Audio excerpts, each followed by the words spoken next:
పీఓకేని అప్పగించడం మినహా మిగతా ఆప్షన్ లేదు అని భారత ప్రభుత్వం అంటోంది. అంటే పీఓకేని భారత ప్రభుత్వం స్వాధీనం చేసుకోబోతుందా? ఎందుకంటే 1947 నుంచి జమ్మూ కాశ్మీర్ ఇష్యూ రావణ కాష్టంలా రెండు దేశాల్లో రగులుతూనే ఉంది. ఇందులో ఎంతో మంది ప్రాణాలు కోల్పోయారు. మరి దీనికి ఎప్పటికైనా ఫుల్ స్టాప్ పెట్టాల్సిందే. 1947లో ఉన్న అప్పటి మహారాజు, జమ్మూ కాశ్మీర్ మహారాజు హరీ సింగ్ స్వయంగా భారత యూనియన్లో విలీనం చేయడానికి ఆయన ఒప్పుకున్నాడు. అప్పటి నుంచి కూడా జమ్మూ కాశ్మీర్ మాది అని మనం గట్టిగా చెప్తున్నాం. పాకిస్తాన్ కూడా ఇక్కడ ముస్లిం మెజారిటీ ఎక్కువగా ఉన్నారు కాబట్టి ఇది మాదే అని పాకిస్తాన్ చెప్తోంది.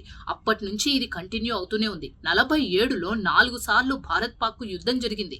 ఆ 4 సార్లు కూడా భారత్ పైచేయి సాధించింది. అయితే కాశ్మీర్ని అప్పటి నుంచి కూడా భారతే పరిపాలిస్తూ వస్తోంది. కానీ కాశ్మీర్లో కొంత భాగాన్ని పాకిస్తాన్ ఆక్యుపై చేసేసింది. దాన్నే పాక్ ఆక్రమిత కాశ్మీర్ అంటారు.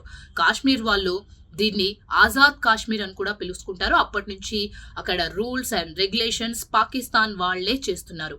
మరి అలాంటి పీఓకేని ఇప్పుడు భారత ప్రభుత్వం స్వాధీనం చేసుకుంటే ఎలాంటి పరిణామాలు జరగబోతున్నాయి? ఆల్రెడీ పహల్గామ్ అటాక్ తో దానికి ప్రతీకారంగా ఆపరేషన్ సింధూర్ చేపట్టి సక్సెస్ అయింది భారత ప్రభుత్వం. మరి ఇప్పుడు ఈ నేపథ్యంలోనే పీఓకేని కూడా భారత ప్రభుత్వం స్వాధీనం చేసుకోబోతుందా అంటే అవుననే సమాధానం వినిపిస్తోంది. మరి ఏం జరగబోతుంది? పాకిస్తాన్ దీనికి యాక్సెప్ట్ చేస్తుందా, లేకపోతే నో అంటుందా, యుద్ధానికి దిగుతుందా? ఏం చేస్తుందో లెట్స్ వెయిట్ అండ్ వాచ్.